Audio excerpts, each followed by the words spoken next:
Hi everyone, Miss Taylorson here, and today I'm going to read you the next chapter of the book Explorer, and this chapter is titled Fire. I wonder what happens, let's find out. The grubs, when mixed with the cocoa beans and pounded with a clean stick, turned to a paste which, if you squinted and were of an optimistic temperament, looked just like flour and water. Now we just need to make a fire and cook them, said Fred. Just, said Con. We need a flint, said Fred. We need kindling too, said Lila. And matches, said Con.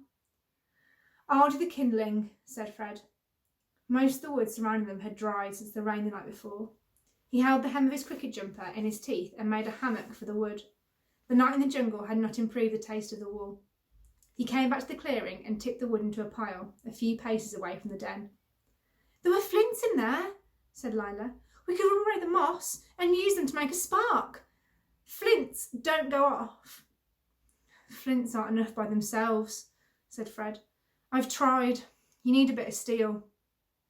Lila ducked into the den to fetch the flint. Con was staring at Fred's watch. What's that made of? Fred stared down at the watch, covering it protectively with his hand. Glass and steel, he said. My father gave it to me when I went to boarding school. But it's broken, said Con. I know that, he said. So, said Con, if it's broken, it's not really a watch anymore, is it? But what it is a lump of steel. Fred jerked his hand back. His father never bought his birthday gifts. He left it to his secretary to take Fred to Harrods and pick out something sensible. This was the only gift Fred could remember his father choosing himself. He had had it engraved with Fred's initials. Lila nodded. It might be the only way, she said. Her voice had sympathy in it, but grit too. Fine, said Fred. He had an unaccountable, absurd need to cry. Fine, we'll use it. Can I have first try? Asked Con. It's my watch. I know, but I've never lit a fire before, she said. Not even the ones in the fireplaces at home. Not even on bonfire night? Fred asked. Nope, not allowed. There was longing and hunger in her eyes. She looked away from him, turning the flint over and over in her hand as if it was a jewel. But there was something written in her face, Fred thought. Something in a code he couldn't begin to read. Slowly he undid the strap. He held the watch in his fist, surreptitiously tracing the letters on the back with his thumb. Con watched in silence. He put it in her palm. I get second go, though. Lila heaped shredded leaves and dried grass into a pile. You do it over that, she said, so the spark has got something to catch. Con struck the back of the watch against the stone. Fred winced. She overshot and dug the flint into her own skin. She said nothing and tried again. She bit down on her tongue, concentrating. Her eyebrows furrowed so deeply they nudged against her eyelashes, striking and striking until her fingers were raw. Suddenly, flint and steel let off a tiny spark. Con was so stunned, she fumbled the flint. Again! Shrieked Max. Again! The spark came again. A brief flare into the world that vanished as it came. It needs to be lower over the kindling, said Lila. Con struck again and again. The spark caught against a blade of grass, which caught against another. Fred's heart leapt and he dropped to his stomach and blew on the scrap of fire, terrified he would blow it right out. The flame flattered. No, don't die, said Con. Lila handed a handful of dry moss. Fred blew again. The fire seemed to breathe in and then exhaled a cough of flames. Max whooped. Lila held out a sheaf of twigs. The fire caught at them, made 5 burning fingers, ate them whole. It belched upwards. More, said Max. He was dancing in a tight circle, slapping at his ribs. Feed it more! Fred handed a handful of bone-dry leaves, and then another and another. The fire made a noise like an idea being born, a crackle that sounded like hope, and sent up a column of flames. They all rocked back on their ankles, grinning at each other. "We could sleep in shifts," said Con, "to make sure it doesn't go out." She looked at the fire with proprietorial pride.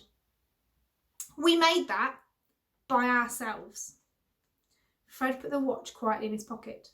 It was scratched now and deeply dented, but inside his pocket he clutched it so tightly it dug a circular bruise into his palm.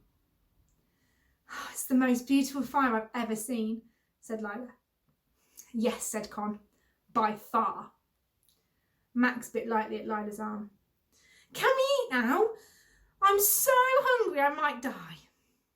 Fred scrabbled in the dust with his nails until he found a flat stone and balanced it, wobbling dangerously on 4 green wood sticks over the centre of the flames. Lila divided the grub paste into 4 balls and spread them onto the stone. Eventually the pancakes began to bubble. Lila poked them. "They're getting harder," she said. "And they smell like a shoe," said Con. "Probably means they're done." One of the trees near the den had vast fleshy leaves, as big as serving dishes. Fred pulled 4 of them down and dropped a grub pancake onto each one. They were hot to the touch and gooey. "They're probably best while they're hot, so you can't taste them really," said Fred. He bit off half the pancake, trying not to chew too much. It tasted disconcertingly animal.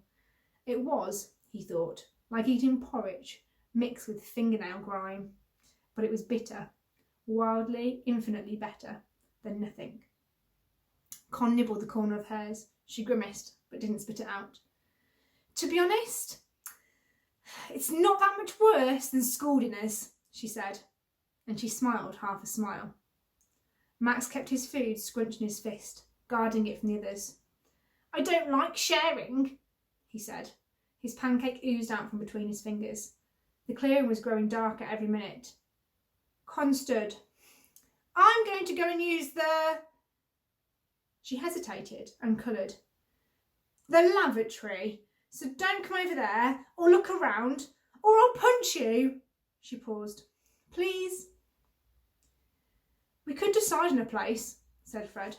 "Quite far off, and then we could mark a path and nobody would get lost." They all got up, all 4 of them standing close together in the gathering dark, and began looking for a suitably large tree far enough from their fire, but not far enough away to risk getting lost. "This one's big," said Fred. "And this one," said Con. The trees were immense, stretching at least as high as a church. "We can make that one the boys' toilet and this one the girls'," said Con. Lila's smile was sudden and enormous. It showed that one of her teeth was wonky and she had a dimple in her cheek. "We could call it the lavatory." It wasn't terribly funny, but once Fred started laughing, he couldn't stop. Con choked and had to bite her fist. Max's laughter sent a ribbon of snot flying across the glade. They laughed loudly enough to scare the birds and to make the distant monkeys roar angrily from their night perches in the trees. And that is the end of the chapter. I like the joke there, the play on words, lavatory, because it's behind a tree. Anyway, hope you enjoyed that, and I look forward to seeing you soon for the next instalment. Take care, bye.